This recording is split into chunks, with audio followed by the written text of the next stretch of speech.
Damn, Saturn's return. Do we gotta go so deep in every video? Can't we just talk about like the weather or something? Nah, we're going deeper. We're going even deeper. Yeah, so the title of this video is, what is it, The Labyrinth of Shadows. And no, it's not a Dungeons and Dragons campaign, although that does sound pretty fun. This is going to be relating to a lot of different scatter shots of concepts, but centered around the idea that Saturn uses darkness and limitations according to the logos of God, which is the ordering, harmonious principle that allows for evolution. So, in other words, the elements of your shadow, which includes even your demons, are being put to use by God to create a labyrinth to navigate you to certain places, and that process of navigating that labyrinth is evolution. But we'll get to that in a moment. Make sure you bang that bell, hit that like button. I don't give a shit about any of that. I swear, like if nobody watched my videos, I would still make these videos. It's pretty liberating too. Like I just don't care. Okay. I took some notes here, but I just got bored of taking notes. So I'm just going to read through my notes and see where we can go from there. I'm going to ad-lib a little bit. Descending souls, which you got to know by now. If you don't know by now, you got to go through my other videos. Descending souls have a child's cowardice. Chosen ones get the old soul thing a lot because everyone else is just beginning the transmigration of the soul. They're in the first quarter of it, and we're in the last quarter of it. They're in the spring of their soul's journey, and we're in the winter. And so the descending souls came from Source and degraded through all the superior forms to reach the point of being a human being.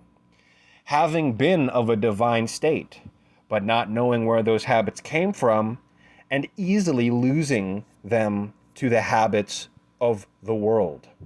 Because like a child, this fresh young consciousness, these fresh young souls have no discipline or sense of responsibility. You could pause there. Yeah, in a sense, these descending souls are kind of mostly untouched by Saturn. These are Saturnian keywords here: discipline and responsibility.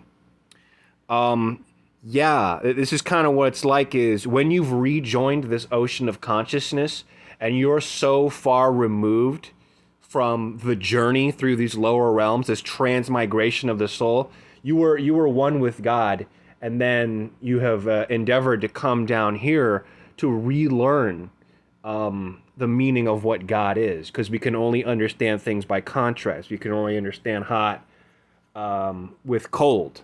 Right? If we didn't have cold, we wouldn't understand what hot is. So we come down here, we have experience of darkness to understand what God even is. And it's not just light and darkness, it's virtue. God is absolute virtue. And so by coming down here, or rather by existing in this state of unified godness so long, it's forgotten the habits by which that state is maintained. It was just normalized. So by passing through these inferior realms, the habit of habitualizing the things that need to be done in order to preserve these virtues is forgotten. And so this young consciousness that's begun a new journey through the lower realms, easily, like a child, gives into their impulsive nature. Children are very much like the id in psychology. The id is just pure pleasure principle impulse, like a child. And we have adults all around us, but at the level of spirit, they're like a child. I'm not even talking about the level of the intellect, because whether it hurts your pride to know this or not, there are many people around you that are way more intelligent than you. that are, by the way, descending souls and also terrible people. But their intellect is highly advanced and highly at a very high level. It's their spirit and it's their psychology that's infantile. And so, like a child, um, they look to their surroundings to know what's normal. Who looks to their family group or their surroundings to understand what's normal and what they should do more than a child? A child just soaks up like a sponge everything around them, and they call that normal. And even as adults, all the people around us do the same thing. All the people around us, like children, they're like sponges for the matrix. They're like sponges for these dysfunctional habits solely on the basis of that's what's normal. This is pure groupthink, and this is the pure essence of the earth. Okay, so let's read on. Like children, they fear the darkness that's under their bed. So when confronted with darkness, they don't face it and leave it below. They bury it down and distract themselves. This is a really interesting point because a lot of people think that karma is this thing that just kind of creeps up on us, and we don't like that it's happening, but it's just kind of something that happens to us, and that's not really true. Actually, our karma is chosen. The only part that's chosen is when we decide to take it. And a good thing to understand, I talk about karma, but of course, karma relates back to the samskar. So they're all the impressions that we've made on our soul, meaning good, bad, and all the different flavors of existence. Everything we can see is the film reel of images that we have cultivated and habitualized projected outwards. So when I'm talking about karma, I'm particularly talking about our negative karma. And a simile for our negative karma is our shadow. Yes, what Jung identified as the psychological shadow is basically the same material that creates the projection of our experience of negative karma. And this is all housed within Saturn. Yes, it is. So when I say the descending souls are largely untouched by Saturn, I mean that they choose to avoid, or they choose to avoid their negative karma. They choose to avoid their shadow, and they prefer to give it density. They fundamentally don't want to face it because it's painful. Once again, like children, this is like a pure embodiment of having no superego and being pure id. Just being completely ruled blindly by the pleasure principle, pursuing things that feel good, and denying and avoiding and repressing things that feel bad. So this is a characteristic feature of descending souls.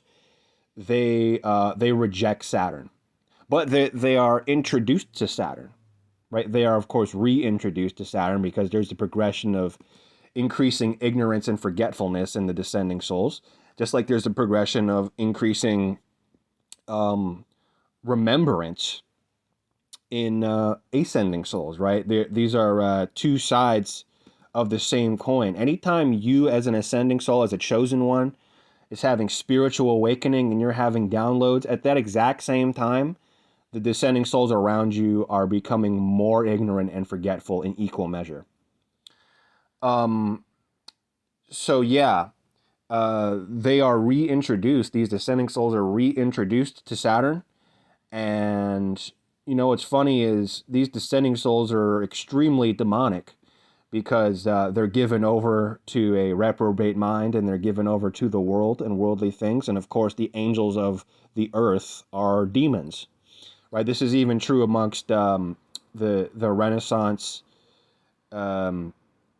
metaphysics, they believe that angels are made up of ether, which is the air that exists beyond the sphere of the moon.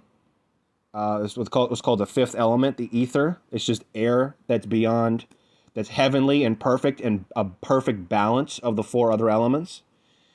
And they believe that angels are made up of that heavenly substance. And they believe that demons are spirits that are made up of the air of the earth. It's true. It's true. Look up a brilliant book called The Elizabethan World Picture. I had to read this book as part of my traditional astrology course from my teacher, Christopher Warnock.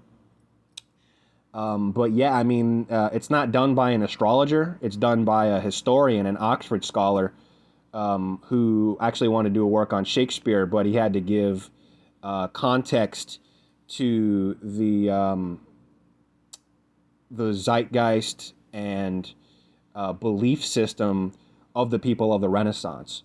And yeah, it was largely believed that demons were made up of the earth's impure and dirty air. So, yeah, the demons are basically the angels of the earth, right? There is something characteristically worldly and fragmenting about demons, and of course, the earth itself is a representation of the 10,000 things in the Kabbalah. We start from the unity of Keter, which is the one, and then the lowest level of emanation is Malkut, which is signified by the earth. And in the terms of the Tao Te Ching, that's the 10,000 things, whereas Keter relates to the Wu Ji, the oneness. So yeah, the funny thing is, these descending souls are overrun with what Pete Sapper and R.J. Spina call astral entities. I just like to call them demons. They are overrun with this darkness, and yet, ironically enough, what do they fear the most? But the planet of darkness. They fear Saturn the most. And as a result, at the end of every lifetime, they're given a choice. They're like, okay, here's the deal. You have all of these parts of you, and as you can see, they're getting pretty dark now. And I, Saturn, have been, holding on to these for you. So in your next lifetime, you can go into these, or you can keep spending your samskars on solar things. You can keep spending your samskars on things that are pleasant and give you power and puts you in a high position in a hierarchy. Well, once again, these are children. They're ruled by the id. They're ruled by the pleasure principle. And they're like, no, I'm scared of the darkness under my bed. So they're scared of Saturn. They're scared of basically facing what they've done. And more importantly, facing what they are. Because every action you take shapes your energetic being, and it changes who you are. It changes the film reel. Really, in a manner of speaking, the samskars are the makeup of what you are. That film reel that's projected as your life, of course, contains what you are also. So, funny enough, these samskars can function almost like tokens in a video game. It's like, okay, well, you don't want, in your next life, you do not want to draw from your negative samskars. I come to understand.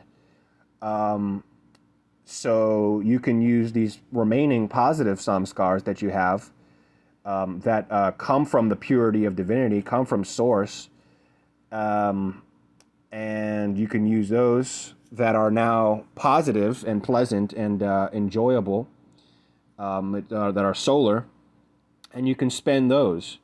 But understand that operating in the way that you are, because you've given yourself over to the world, you are in a continuous pattern of corrupting your samskars. You're in a continuous pattern of corrupting the images that are the makeup of your film reel. And they say, what? And God's just like, okay, well, you'll find out later. So yeah, it's what they continue to do. They're scared of the darkness under their bed. They're scared of facing what they've been doing to themselves and burying down in their shadow. Saturn is the shadow. And what casts the shadow? Of course, the sun does. So they basically go deeper into the earth. And this is going to relate to distracting yourself with the 10,000 things of the world. You're not going within. You're not facing what's inside of yourself to transform the images that are inside of yourself into desirable images. That would be a function of Pluto, and that would be actually the definition of alchemy, which they want no part of, because the first thing Pluto is going to introduce them to is Saturn. And the first thing the Earth is going to introduce you to is the sun. The Earth wants you to be immersed into the many carnal physical distractions, and of course the bait on the line of that fish hook is all of your positive samskars. They're like, hey, bring all your positive samskars into the world. Let's have the party here in the world, and you can have those positive experiences in a way that's carnal and fleshly. And they're like, okay, and then they do. And as a result, they keep avoiding the darkness that they're creating. They keep spending all of the tokens of their positivity. They keep spending all of their solar samskars, which contain all the good things. Saturn contains all the bad things. And so eventually they reach a critical saturation. And it's like, yeah, so you basically don't really have a lot of positive samskars left. These tokens that you've been spending have all been corrupted and are all now negative. So what do you want to do now? Because you keep avoiding all of your negative stuff. And they're looking around. Once again, they don't like to face things. They don't like to look at things in the eye. So Saturn's just standing there. They're doing their best not to look in Saturn's direction. Saturn's just staring, looking right at them. And they say, I want the world. The world will protect me from all of this darkness. The earth will protect me from all of this darkness. And, Divinity's like, okay. Well, what happens when you continuously keep giving yourself over to the earth? The earth makes things dense and so fragmented to the point of ironically losing their complexity. So they essentially become an animal. So what's happening there is the animal state is kind of like a temporary cheap trick that you can use to avoid your karma by becoming more simple, so that the energetic demands are lowered to the point that you can do more with your positive samskars. In other words, a human being's energetic demands are much higher as a result of the complexity of the mind and soul. So when there is when you have positive samskars and you're using them, they're very quickly used up.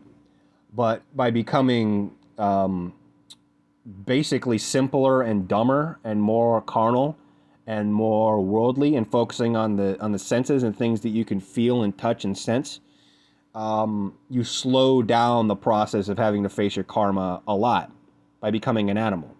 Of course, the karma is still there. It's just faced in a way that's greater density.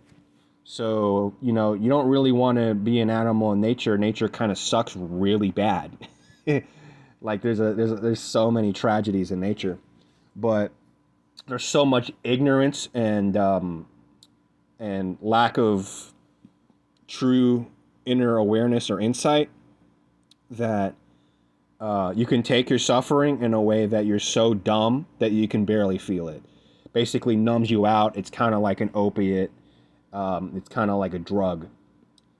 And so they choose to do that. The problem is that is kind of like an energy saving mode.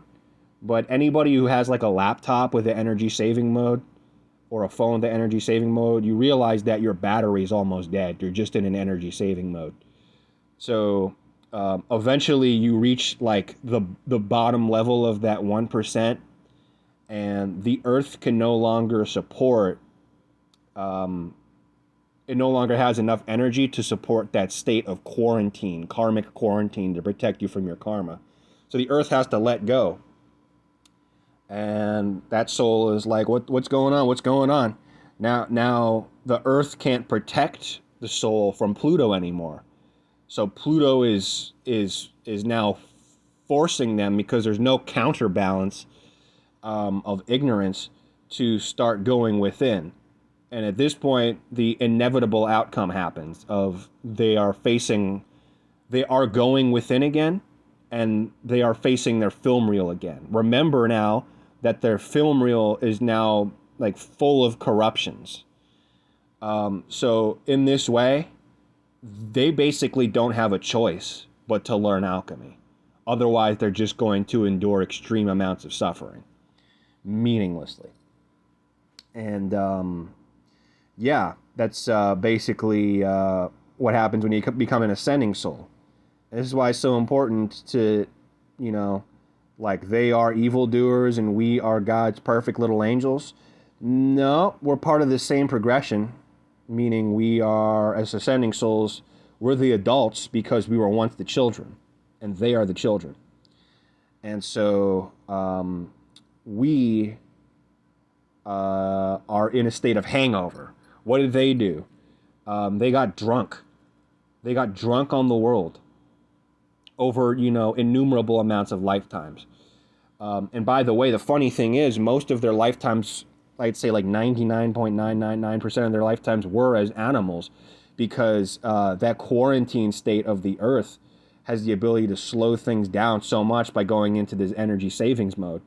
That's why the video featured on my channel relating to 108 existences, this is relating to a popular Eastern belief that the soul is only able to maintain the state of being a human being for 108 existences, or around that amount, a relatively much rarer condition compared to all the animal forms we're more likely to be in, because the complexities of the human mind, in conjunction with the extreme bombardment of worldly influence on the soul and the samskars, it can't bear the weight of all that karma. It quickly depletes that battery.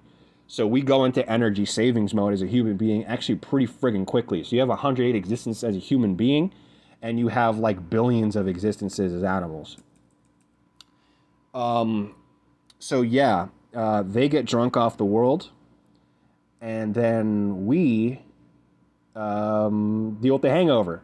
And they do too, because once again, descending souls become ascending souls. Descending souls become chosen ones. It's true, it's true, it's true. It's all a big progression. Let me read on in my notes. The substrate of demons in which they can colonize and proliferate is unconsciousness. Unconsciousness comes from the desire to not face things, and to quickly move somewhere else to distract you with things outside yourself. Yeah, this is really coming back to, I have a video on this channel, I believe titled Pluto and Emptiness, which is like a video that's a couple years old that I made. And really, there is a lot of cowardness and distraction in the earth. The earth really is this quarantine state of ignorance.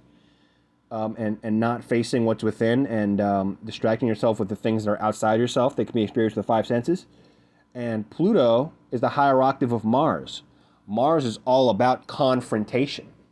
Mars is all about getting all up in somebody's face. But if Pluto is the higher octave of Mars, relating to the great inwardness that's a progression to God, it's confrontation of what's within. It's facing what's within. It's penetrating to the core of what's within you and bringing that to the surface. So chosen ones do face things. Descending souls are like children. They can't face the boogeyman in their closet or the monster that's under their bed. The under their bed, of course, being their own shadow. Yeah, you can really see a lot of this even in the appearance and body language of these descending souls. These demonic people, they act in such funny ways. And you start to pay attention to this. I mean, there's a great channel, Welcome to the Awakening, that talks about some of their, goofy habits, and a lot of chosen ones echo this. They don't even all watch the same videos. These are just their experience they're talking about. They get around people, and the demons in them start, you know what I mean? They start coughing, you know what I mean? They start having all of these weird tics. But there's other things that I've noticed. These demonic people, these descending souls, these people of the world, they like wearing sunglasses. The kind of sunglasses that you can't see their eyes, which is so funny to me. It's like, take off your eyes. They have a problem with just being still, present, and vulnerable to where somebody can see them. So these are literally, you ever hear somebody shifty? These are insanely shifty people. You want to know if somebody has a demon? They're shifty. They can't sit still. They're over here. They're moving over there. You gotta, you know what I mean? They'll come by. They'll walk by you, make a little comment. You know what I mean? Even a friendly comment. They'll be making conversation, but they're always moving around. Like, look at the mannerisms of the chosen ones in these videos. They all have like a really similar face. Like their eyes, they're just sitting there still, with presence, just looking at you. And there is this like look in their eyes of like vulnerability, of just drinking things in, and this quiet, still presentness. They're not moving at all. They're just staring at you, paying attention, looking, listening, with these like understanding eyes. Whereas the demonic people of the world, the descending souls, they're like, okay, well, we're having a conversation, but I got to go over here. I got to walk over here now. I'm going to be going over here. You know what I mean? You start to get passionate about something, they'll literally start to walk away. You know what I mean? While they're having the conversation, just weirdly, those end the conversation. Still being like friendly or whatever, but they're like walking away as you're doing it. They're shifty. They're nervous. You know what I mean? Yeah, it's this is emblematic again of the pattern of not being able to face things. Like, I'm a chosen one. I'm just sitting here. You know what I mean? I'm not angry. There's no emotion. I'm just sitting here patiently, quietly, peacefully, just watching you with my eyeballs, not even moving an inch. Whereas these people are like, oh, over here, over here. No, I don't know what you're talking about. It's so funny. They can't be still. They're running. They're running away from your gaze, and they're running away from their self. Because the truth is, and once again, they have the sunglasses because they're trying to hide their inner self from everybody, because other people can reflect themselves back to them. So once again, just the act of wearing sunglasses, other than the obvious trope of like the sun is disinfecting and kills demons, and monsters and creepy crawlies that bump in the night, hang out in darkness and caves and shit like that. There is the other level of they're running away from themselves. And if when two people look into each other's eyes, they reflect themselves back to each other. I have no problems just looking into another person's eyes. But these descending souls, they're so shifty and they're so scared. When I look in their eyes too, if they're not trying to like get away from it, they get defensive, and they get like a predatory mindset. It's like, yeah, you're looking into my eyes, motherfucker. Yeah, I know you're trying to get out to get me too. Yeah, I know you're out to get, you know what I mean? anything but just like being there and just, you know what I mean? Hey, I'm just a human being. We're just, you know what I mean, listening to each other, understanding each other. Like, nope, they freak the fuck out. They're scared of exposure. Remember, the sun rules the eyes. The sun sheds light on things, and um, by putting the sun where there is this darkness, they freak out. It's doing the exact opposite of what they wanted. They want to enter into a deep sleep. They want to enter into um, a stupor, a dream, and they use the earth to do this. Um, and you, as a chosen one, have two particular planetary energies that are pretty essentially different between you and descending souls. You have the energy of Uranus and Pluto in your energetic body. This is actually a really important point because descending souls do have Saturn on them. Um, and you know what I mean? The payment of karma is obviously still present amongst descending souls. But it tends to be, once again, meaningless suffering. So this is what you see a lot of in nature, is just meaningless, you know what I mean, animals clawing out each other's eyes, eating each other's babies, getting injured. They're still paying karma, but it becomes just meaningless. What's not present is the energy of awakening or liberation, um, which is Uranus, and exposure and upheaval of buried things, that it may be alchemized, which is Pluto. Those planetary energies actually don't exist in descending souls at all because they're rejected. Those planets don't pay attention to descending souls, because if they were to pay attention to descending souls, they couldn't be descending souls. The nature of those planets is to create unity and reunion.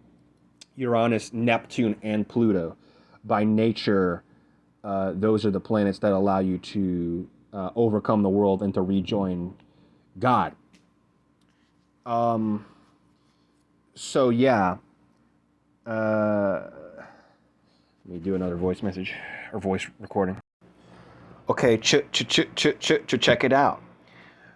Saturn rules the old man, of course.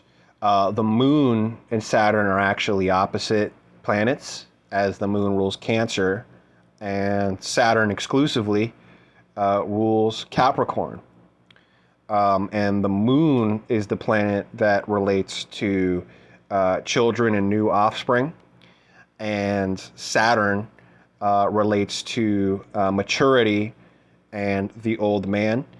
And this can be seen in the fact that Saturn's signs, being Capricorn and Aquarius, are found in winter, which is the end of the story of the zodiac.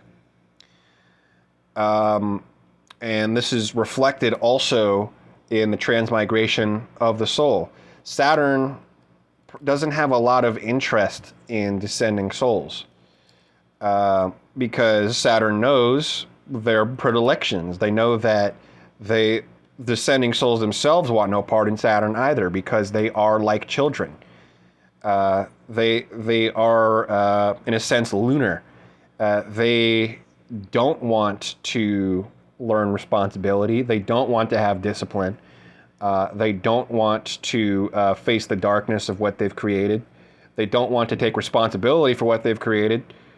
And they just generally don't want to face their own shadow. So just like children shirk responsibility and they have minimal discipline, descending souls generally avoid Saturn too. But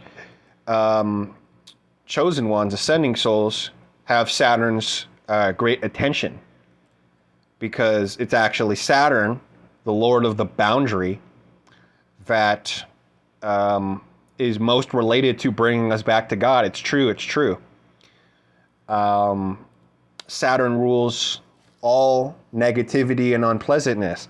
How ironic it is that it's this planet that brings us back to God. The the descending souls really had a very close relation to the sun, because the sun contains all of the pleasant, enjoyable, intoxicatingly powerful things that puts you into high standing. Saturn rules things like, it rules things like peasants. You know what? I'll do you one better. Let me bring up William Lilly.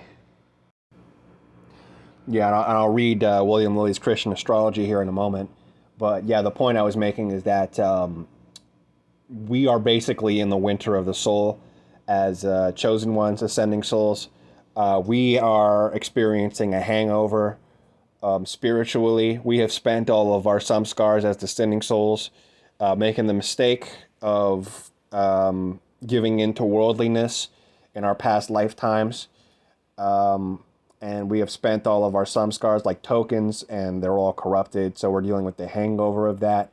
So we are in the winter, just like the zodiac has its wintry signs of Capricorn, Aquarius, and Pisces. A lot of those planets are going to resonate heavily with chosen ones or ascending souls, precisely because that portion of the zodiac resonates and has correspondences with the cycle of the transmigration of the soul.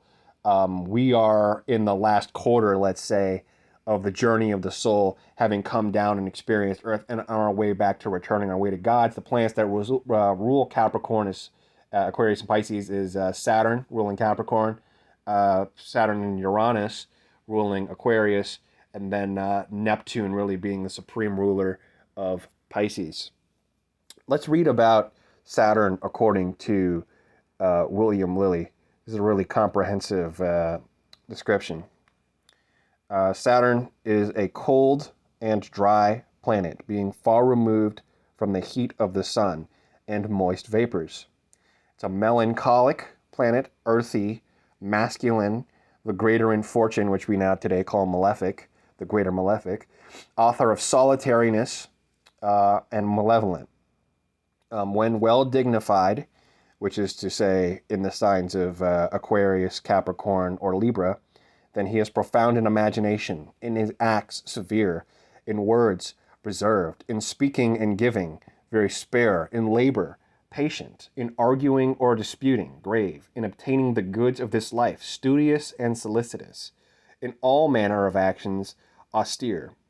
When ill dignified, which I would say is to be in the signs of Aries, Leo, or Cancer, then he is envious, covetous, jealous, and mistrustful, timorous, sordid, outwardly dissembling, sluggish, suspicious, stubborn, a contemner of women, a close liar, malicious, murmuring, never contented, ever repining. Quality of men. In general, Saturn signifies husbandmen, clowns. Now this is interesting, right? You remember my video that I just made, the killing joke? Uranus and Saturn have a very, very close relationship, such that they would share a sign together. And actually, this is a traditional source, Christian astrology, William Lilly, 17th century. This one of the correspondences of Saturn is clowns, jesters. I read on. Beggars. So once again, Saturn very low standing, like a peasant. Day laborers, old men, fathers, grandfathers. But also here's the divine portion of Saturn. It covers monks, Jesuits, and sectarists. So yeah, the isolated monk is Saturnian, says William Lilly, and I agree.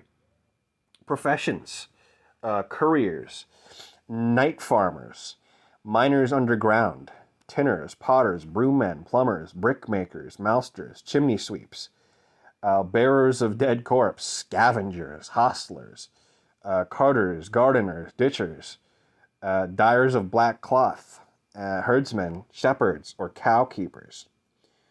Yeah, this really gives a sense of the flavor of Saturn from the traditional perspective. There's a great comment on Reddit that kind of breaks down some of the more modern um, identifications of Saturn. It's by Salivating Salvia on Reddit, and he says Saturn correlates with discipline, planning, preparation, boundaries, time, knowledge of limits or obstacles, aloofness or coldness, isolation, segregating oneself, rules and regulations. Really interesting.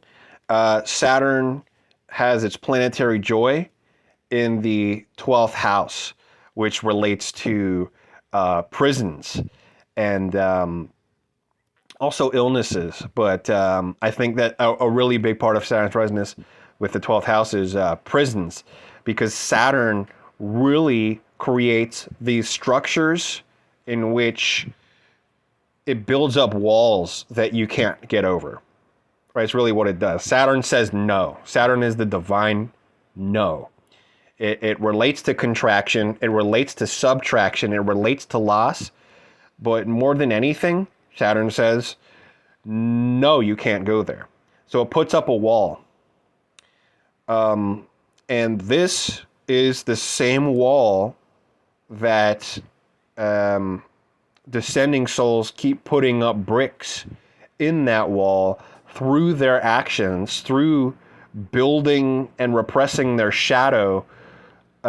They create a wall between them and God, which becomes stronger and stronger with every brick, right? They're building wall after wall in sequence. How many walls do you have to destroy to find God again?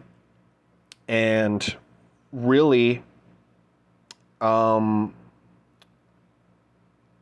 intelligence of God is that God uses these walls that you're building and puts it in a particular formation to create a path of evolution, right? So what happens when God is pushing you towards unintentionally putting up walls in a formation? It creates a labyrinth. Now remember, all of our demons are controlled by Saturn, right? The Satan had to go to God to ask for permission to harass Job, or harass Job. And that's really important. It means demons don't have any agency. They don't get to make their own choices. They need to be given permission by God or the individual to do anything. And what's the hand of God that allows demons to do what they do? That also the same hand that controls demons and stops them from doing anything out of alignment with God's will. Well, that hand that keeps a stranglehold on demons so that demons can only act in accordance with God's will is called Saturn. And so, in effect, you are going to run into demonic people all over the place, because all of your samskars, all of these images in the film reel of your mind have been corrupted with demonic faces, which are now projected outward as the demonic people you keep attracting, all these signals you keep sending out. But the brilliance of Saturn is that it's creating a labyrinth that's actually guiding you. It's like, fuck you. You're telling me these demons are helping me get back to God? Demons only want me to be taken away from God. And this is one of the great mysteries, because the confrontation of the demons, they seem, and this is the genius of God, the demons absolutely do want you to be like them. The demons absolutely do want you to, like the Satan harassing Job. The Satan wants Job to give up and to hate God, and to further fragmentation and separation with the divine. And it's the same demon. The demon is acting in ways that are in pursuit of that goal, but God is holding the Satan back so that it can't fully act in the ways it wants to. And in the ways that God is holding those demons back, it's actually working towards God's favor. And the demons are creating a labyrinth. But the demons are trying to subtract from your life to make your life so miserable that you hate God, right? And this is Saturn in a nutshell. Saturn subtracts things from your life and it creates misery. It's the greater malefic. But all it is just saying no to things you want. It's putting up walls. But if you were to pay very close attention to all the walls of demons it's putting up or subtracting from your life, it's pushing you in a certain direction. This is the labyrinth of shadows. The shadows are the negative samskars that you have been building in your soul and in your mind. And so when it's projected outward as your experience, this hangover of the soul, creating all of these negative trials in your life, all these demonic people, if you pay close attention, you keep saying to yourself, okay, well, clearly I'm not supposed to go here because there's demons here. So I'm going to move in this direction. I'm going to try to navigate this in a way that these demons aren't, you know what I mean, completely destroying me. And what's happening there is you're being guided through a labyrinth. And this is the labyrinth of shadows. Nothing gets past Saturn. Nothing. Unless Saturn guides you in a particular direction and leaves an opening. If Saturn does leave an opening, and that opening is what lets you get through the labyrinth. And that opening is in conjunction with evolution. So that's basically Pluto.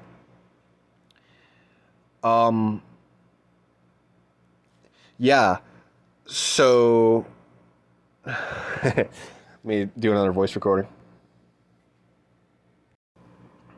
So what are some ways that Saturn can be an expression of the divine no that is guiding you in a particular direction, right? It's not like Saturn just wants you to have no things.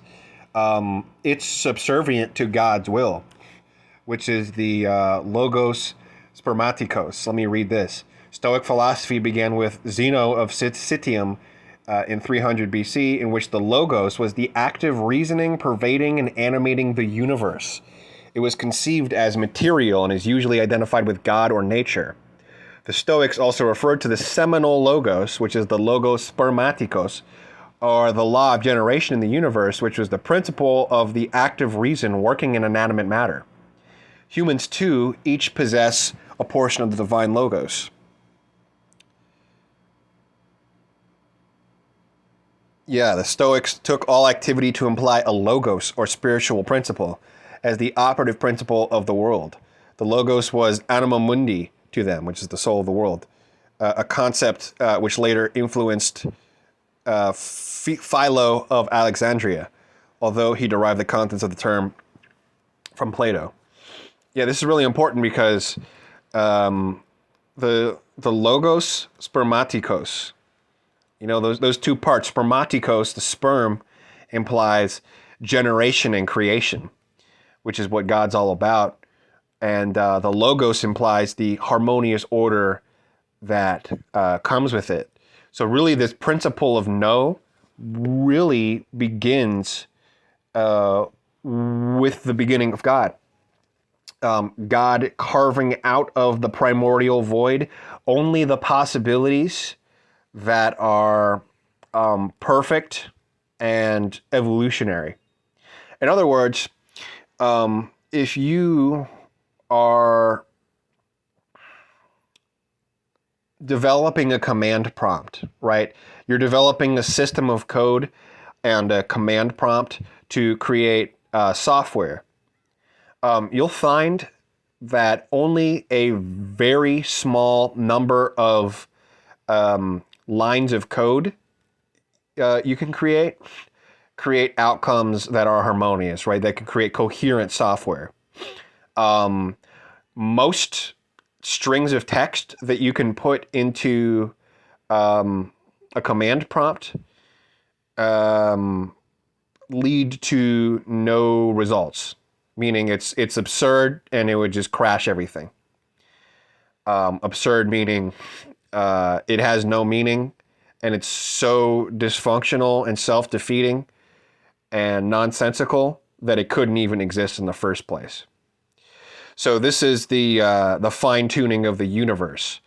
Most possible outcomes regarding the cosmological constants of the universe are absurd and self-defeating. The universe could not possibly exist. The laws of logic would defeat themselves and it would just collapse in and on itself immediately. Other outcomes in that command prompt for that software would create buggy software. And the software would just be a complete dumpster fire. It would be a cacophony. It would be just this discordant mess of terrible things. And that's actually the major. You know what I mean? The vast majority, of course, are the outcomes of code that are like strings of like random letters that don't mean anything and just crashes the entire software.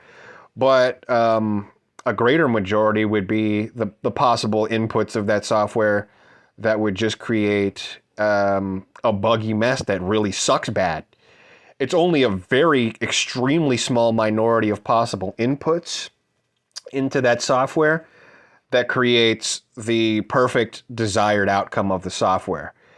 And the force, let's say, that excludes all of those other dysfunctional lines of code in that software, let's say in the matrix, let's say in this simulation, in this world, is called God.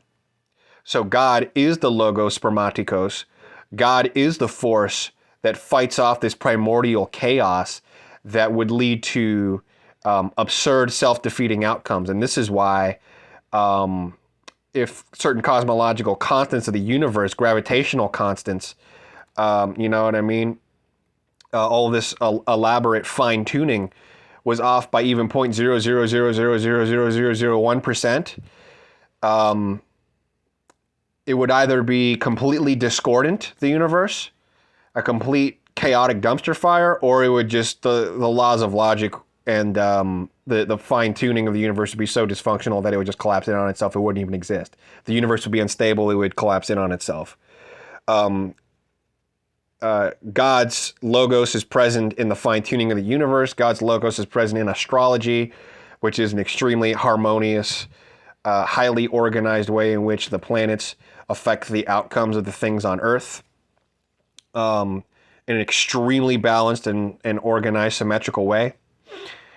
The logos spermatikos is everywhere, but a really massive part of that is the divine no, right? Because in order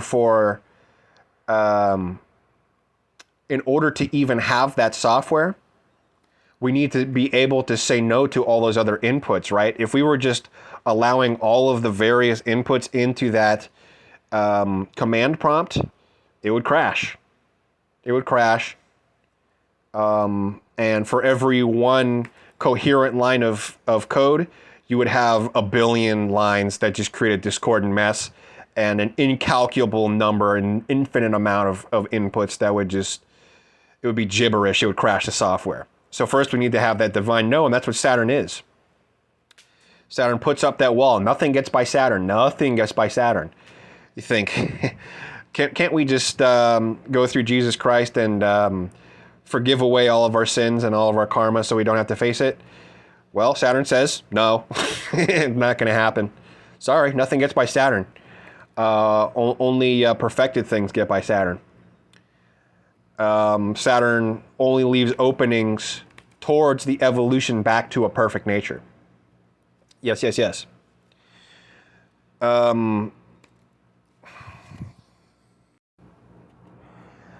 Right. So you think that you're pulling a fast one. You know, these descending souls, they think they're very clever. They think that they're, you know what I mean, outsmarting karma. They think that they're outsmarting everybody. They do all these terrible things behind the scene. They think it's never going to come back to them. Like, listen, your mind is memory foam. Everything you do is remembered. Everything will come back. It's just the nature of the very mind by which you experience the world. It's the logos spermatikos, the same consciousness that is generative, that we call God, carries with it the property of self-experience and memory of itself.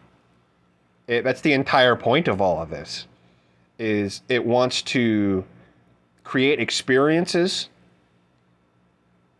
that can be reflected back to itself. So it needs to have that memory. And in order to have that memory, Saturn needs to say, no, that action you took cannot go away. It will come back to you. Nothing gets by Saturn. It just takes a really long time for it to get back to you, right? How many lifetimes of decadence and wickedness do these ascending souls live without experiencing very much karma? A lot. And it's the ascending souls, the chosen ones, that experience Christ's long suffering, that take up their cross. They're paying the karma, which, of course, descending souls will eventually become ascending souls, and we will become chosen ones. But in all these different examples, Saturn is this impenetrable wall in the way of God. It's like you think you're so clever, outsmarting everybody, and doing these terrible things, and trying to benefit yourself in these low vibrational ways. And it's like all you're doing, buddy, is building a wall between you and God. This gets really palpable and evident when we look at the Tree of Life in the Kabbalah. Binah is what initiates you into the supernal triad. The supernal triad is where you experience God, right? God is in Keter. God is the Ein Sof. God is almost unknowable in his infinite emptiness, really. God, as the creator, came from nothingness. And to have the greatest understanding and experience of God is via Keter and the divine name Ayeh Asher Ayeh, which is the I Am. You can't get anywhere fucking close to that unless Saturn says so. You can't even get close to Yahweh, Yad He Vav He. Yad He Vav He is the divine name of Chokhmah. These are planetary. This is Uranus and Neptune. You, in order to be initiated into that supernal triad, you need to go through Binah. Binah is Saturn's Sephira. It's Saturn's sphere. And this is the funny thing, is like, why do I keep getting reincarnated? I'm so happy to answer that question. It's because you, descending soul, you avoid your darkness. You avoid your shadow. How do you expect to get to God, which is at Keter, if you don't go through Binah? How do you go through Binah? You need to have the vision of sorrow. You need to go through your own darkness to alchemize it.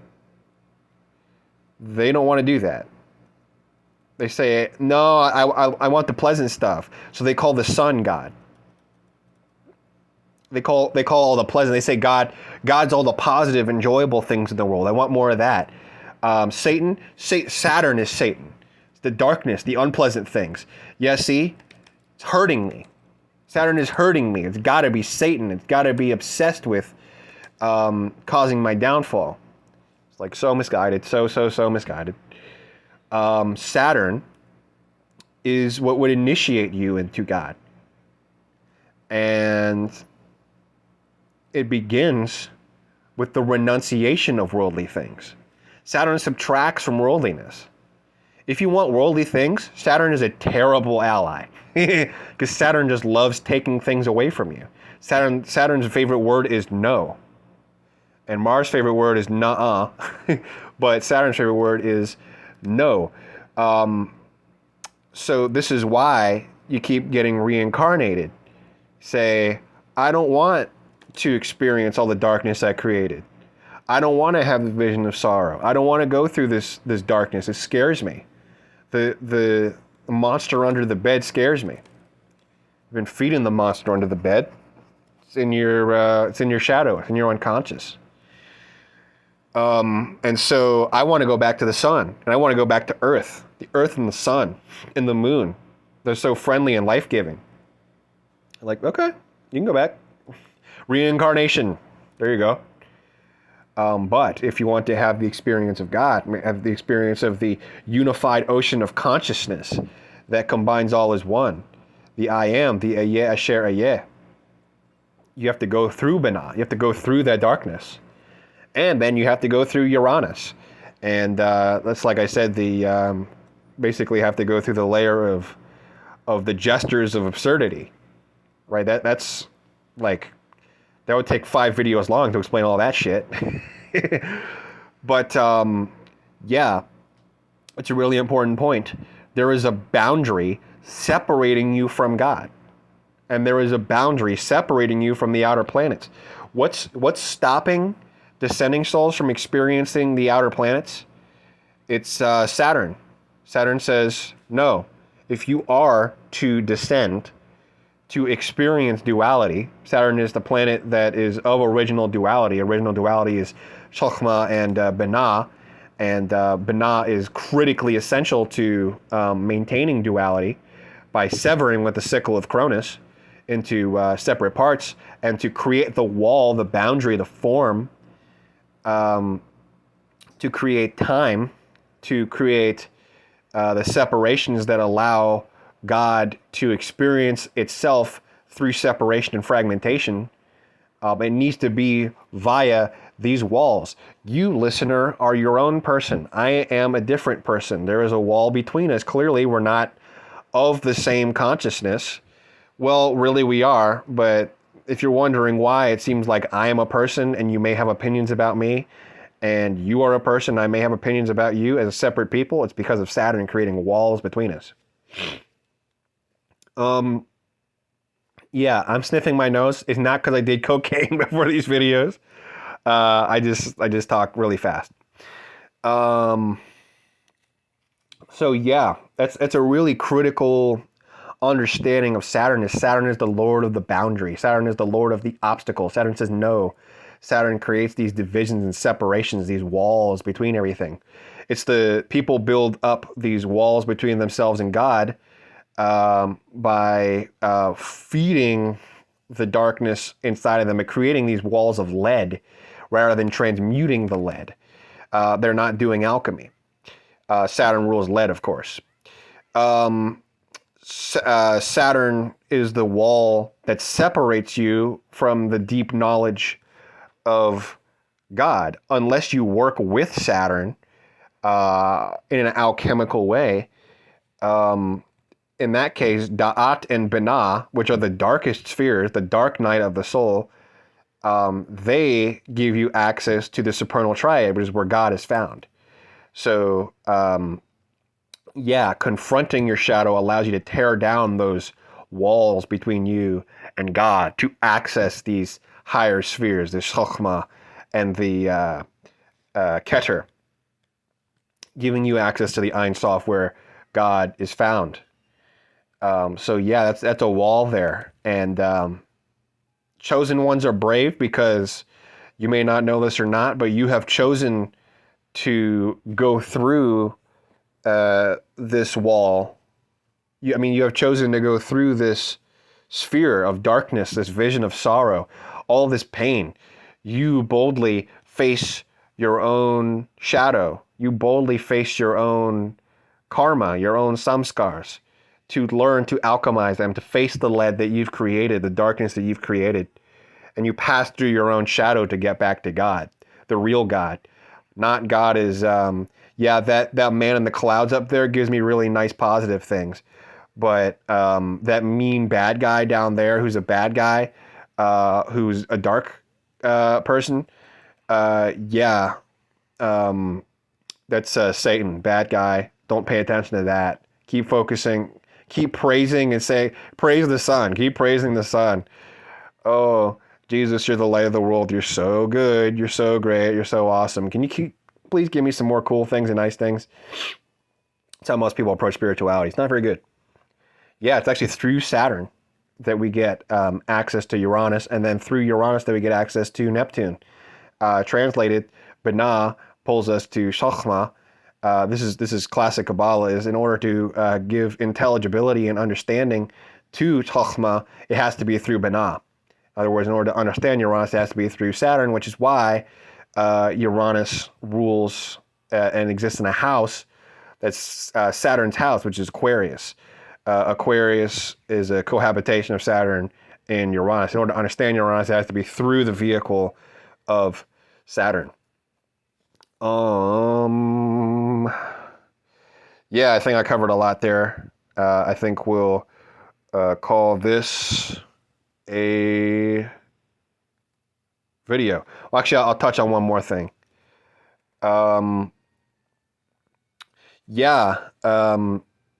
Saturn is what perfects you. Saturn is what what encourages you to take responsibility and to develop the discipline to take on your own karma and your own burden, your own debt, and to learn the habits that allow you to become an alchemist in order to turn negative things into positive things. It all begins with the act of taking responsibility. Descending souls are like children. They don't know how to take responsibility. When bad things happen to them, when Saturn comes for their bitch ass, they play the victim. They project all of their negative traits onto other people because they can't face anything. They're scared of the darkness inside of themselves, so they just project onto other people, and that's why they attack you. And yeah, responsibility. It all begins with these negative things that are happening to me. All of these negative things around me, all these demonic people that are attacking me. My fault. Oh no, sweetie, it's not your fault. It's your light. You're such a good person. So they keep attacking you. You weren't always such a good person. It's just the natural property of the earth and the world that it turns you into a bad person. Fragmentation and separation causes you to enter into competition and confliction with yourself, with everybody outside of yourself being part of yourself, if you didn't know that. So yeah, the very first step is I take responsibility for all of the demonic activity around me. I understand that everything is a projection of my own consciousness, and that's my karma, that's my samskars. Those are the images that I've created. I'll start with taking responsibility and then developing the discipline to carry your cross, carry the burden that you've created. Jesus Christ died for our sins. But to me, in my opinion, the reason that that's so significant is that Jesus realized that we all exist as each other. We all have the experience of existing as each other. And so Jesus dying for our sins is Jesus taking responsibility for everything that happens to everyone, understanding that we're all one consciousness and we're all responsible for everything that happens to each other. It's a mind-blowing idea. Everything that happens to everybody on this planet is a result of their karma, in completion, in totality. Everything that happens to everyone on this planet is their karma, which means that we are all responsible for each other because we all exist as each other eventually. Bah, mind blown. Now we could talk about the weather. All right, this has been the Labyrinth of Shadows. Your own shadows in your mind that have polluted the film reel of your consciousness that's projected outward as demonic activity, as Saturn is the hand that keeps a stranglehold on the demons. and only through them getting God's permission can the demons take action. And Saturn is what forces them to do what God wants. All of that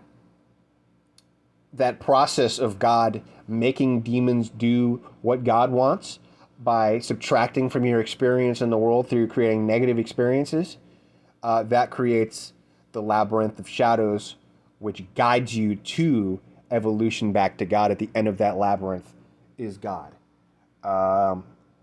Yeah, become a monk. Saturn rules monks. Thanks for joining me, and Labyrinth of Shadows. I'm going to go play Dungeons & Dragons.